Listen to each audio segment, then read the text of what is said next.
Came up to Asheville, North Carolina from Charleston, South Carolina. And my goal is to play some music, check out the music scene, play some music on the street, hit up the open mics and see what the vibe of the town is by the facial expressions that people give me, and you know, see how cool people are here.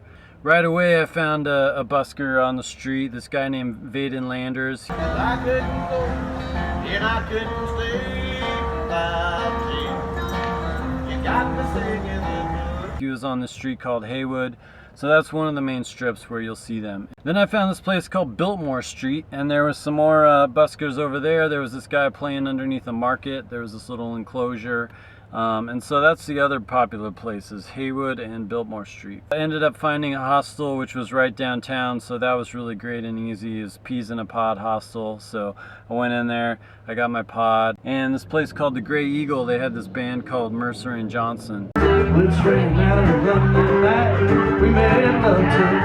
I hit up an open mic at this place called One World Brewery. Give me a rock, human emotion, give me something I can feel. Give me a bottle I can lean on. Give me a discount, liquor, cigarettes, and beer. The host was talking about canaries in the coal mine for when they could determine if there was like too much kind of wealth coming into Asheville, if Asheville was getting too big for the musicians. Certain venues that if they closed down, that would be a sign that things were getting pretty bad for the artists. And that was something I was kind of thinking about that whole trip. Like I overheard the waitress or the bartender saying that they got a noise violation. One World Brewing, their other location, which is an area that's kind of growing and expanding in terms of restaurants and beer and alcohol sales, got a noise violation, and the neighbors, you know, they just weren't used to the idea that there's going to be these businesses across the street that are making noise, so they had to pay like $50. These are things that are going to happen in a town that's kind of growing and that's bringing in and growing their culture and things like that. I think personally, I think one of the canaries of the coal mine would be if they still allow artists to perform on the street. If it still has this free feeling of allowing street performers to go on, people to play guitar and share their music on the streets, and that they get supported by the people that are passing along the streets. Because I think that's kind of a rare setting, you know, especially going around Asheville personally. I came out and there was some people there was already somebody on the spot I wanted to check out at Haywood. I wanted to do the bookstore, but there was already someone there, so I went and busted the iron statue. Everybody wants to know where they're gone. Everybody knows what the cards are shown. Everybody stands with their hand on the chin.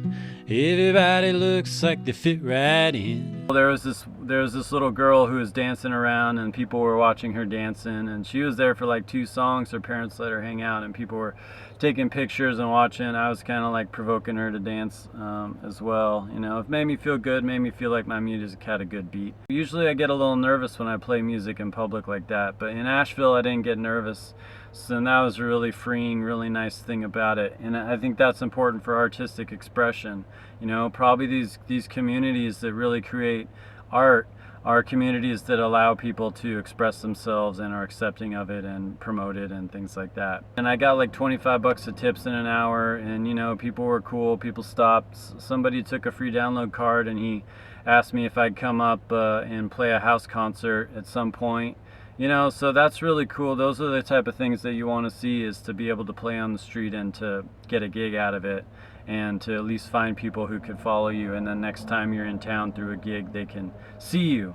Or, you know, if you got a gig that night, just hit up the street and play and generate a little laminate that says, "I'm playing here tonight, come see me." You know, something like that would be pretty smart. Could be a smart thing to do. And especially if the businesses see that you're doing that, they'll be like, "Oh damn, I know that this person's going to be on the sidewalk promoting my business for an hour earlier before the gig," so that's really great. You know, I've been thinking about gentrification a lot in these towns because, you know, if you consider the extremes, you got towns like Denver, which are like just filled with breweries, you know, and I think breweries and coffee shops are kind of like one of the signs of gentrification. And it's really apparent to me checking out these different towns, you know, like you've got towns like Memphis, Tennessee, where all the breweries advertise that they don't carry any cash. They only take credit cards, and that's because they get held up. They'll like threaten to get robbed. And I do think that type of violence, that kind of theft, happens by people who are, you know, poor within the area, who see a threat and they want to make lives difficult for the thing that's a threat. And that threat is the breweries and the clientele that they bring in. So the relationship with breweries is interesting. If you have Asheville where they have breweries popping up on the outskirts, and then my question is like, are they bringing in music? And so if they are, then it's like, great, support the breweries. If they're not really promoting local music, then that's less interesting to me. And you know, it's kind of like, it doesn't mean that the venues that are doing music are going to do poorly now because there's breweries that compete, and that the brewery's main sort of draw is the clientele that get attracted to breweries, which is, you know, it's more of a gentrified, in my opinion, it's more of a step up above the previous places that were around. So these are all things I think about and keep my eye on. You know, the breweries in Asheville were hosting open mics, which is really great. I went to this place called Alley Cat on Tuesday. They had an open mic going on. What's up, everybody? My name is Haywood Rd.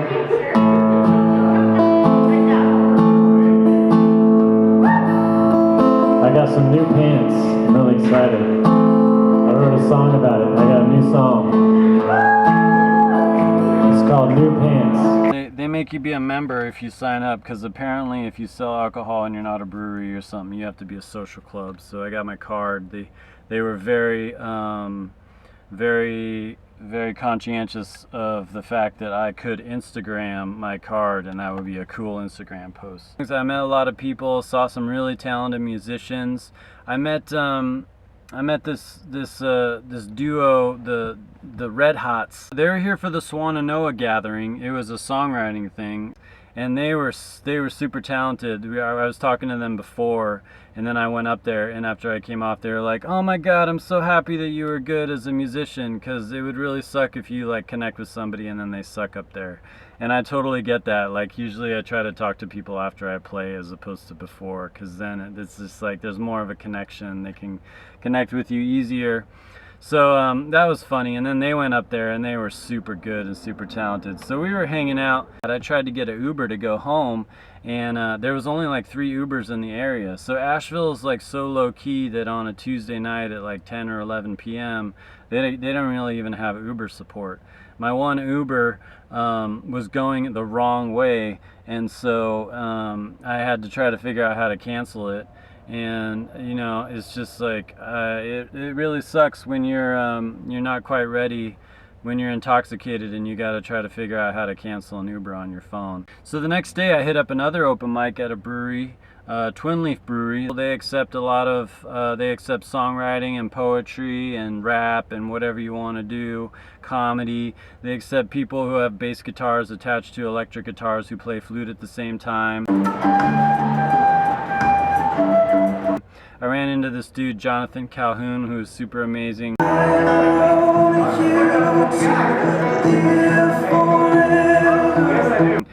Saw him all 3 nights. After the Wednesday open mic at Twin Leaf, I went walking around. I was like, where can I get some food? So there's like a lot of energy, there's a lot of excitement, there's young people here who are really excited and want to socialize, but they and a lot of that happens just on the street, you know, it's right there. Like, I was walking around and one of the street performers had a crowd of like 10 people standing there. And these are 10 people who want to be out, they want to be doing something, but they don't quite fit in with any of the places that they can go into. You know, maybe they don't have money to spend, but they still want to socialize and be out. So that's the importance of street performing fundamentally, in my opinion, is that it allows people to have access to music if they don't want to spend money. Like, they don't have to go into a venue and buy beer, buy alcohol and things like that. And that brings up the very interesting question to me, which is, what advantage does the artist have in deciding to bring themselves from playing outside to playing inside, where you're connected with that business establishment? What advantage does the business establishment bring you? And I think that's an important question that all these artists need to think about and appreciate. And if you go from playing music outside to playing music inside at a venue, then you can make that direct comparison and say, well, you know, the crowd that I drew outside worked better, or I got this much tips from those outside, and this is how much I played when I went inside. So you can get all those metrics, and you can think about all those things. So you don't have to base your music based on some company trying to sell people alcohol and things like that. You can just make it about the music. And it'll be interesting, you know, obviously if this guy's playing outside and he's got 10 people standing there, potentially one of the business owners could just be like, hey, come inside here, and maybe 5 of those people will join him inside or not, or at least, like, you know, he'll entertain the people who are in there. So, you know, these are interesting things that could change Asheville, whether they keep allowing access to music outside where it's free, whether the venues bring these street performers inside to play where they can draw the people in. After checking out the walking around Asheville on that Wednesday night, the Red Hots, that's Sin and Pet, they call themselves, Cynthia and Petra, invited me over to the songwriter thing.